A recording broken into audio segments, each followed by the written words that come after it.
voit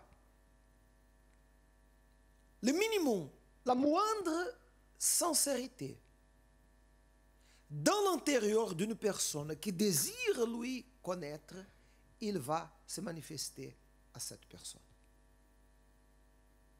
Dieu ne perd pas le temps avec ceux qui ne veulent pas avoir engagement avec lui. Dieu cherche celui et celle qui, même dans le péché, même dans une vie d'erreur, la personne est sincère. Elle désire changer. Elle désire avoir expérience avec Dieu. Dans la révélation que Dieu lui a donnée, il a vu l'échelle qui s'était sur la terre et le sommet toucha le ciel. Il voyait des anges qui montaient et descendaient et Dieu était au sommet de l'échelle.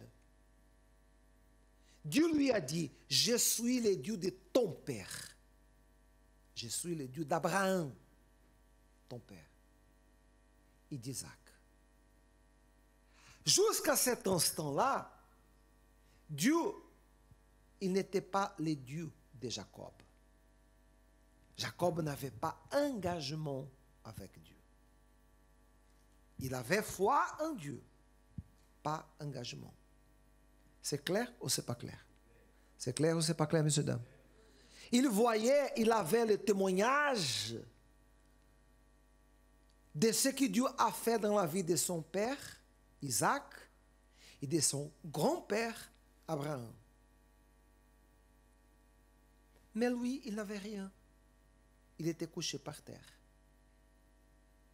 Et dans sa grandeur, dans sa puissance, Dieu a fait plusieurs promesses à Jacob. La première promesse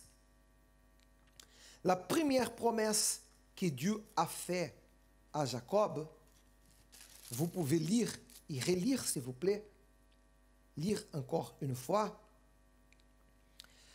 Le verset 13, s'il vous plaît, lisez encore une fois. Et voici, l'Éternel s'est tenu au-dessus d'elle. Il lui dit, je suis qui? L'Éternel, le Dieu d'Abraham, ton père. Regardez-vous qu'il ne dit pas, je suis le Dieu qui a créé les cieux et la terre. Oh, je suis ton Dieu. Oh, simplement, je suis Dieu.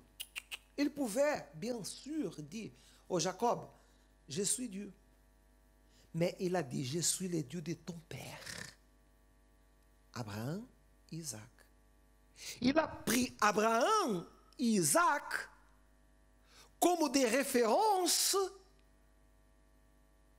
pour faire Jacob comprendre que ce qui avait passé dans la vie d'Abraham et dans la vie d'Isaac, c'est une offre de Dieu. Je suis le Dieu d'Abraham, ton père, le Dieu d'Isaac. Et la promesse vient ensuite. La première promesse, lisez-la s'il vous plaît. La première promesse que Dieu a donnée, c'est quelle? La terre sur laquelle tu es couché, je te la donnerai à toi et à ta postérité. Cette terre-là où tu es couché, elle sera à toi. Je te la donne. Je vais te donner à toi et à ta postérité. Il était célibataire, il n'avait pas d'enfant. Il n'était pas marié à cet instant. Il n'avait rien.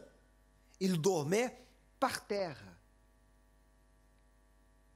Mais il avait déjà la promesse que cette terre serait donnée à lui et qu'il y aura une postérité.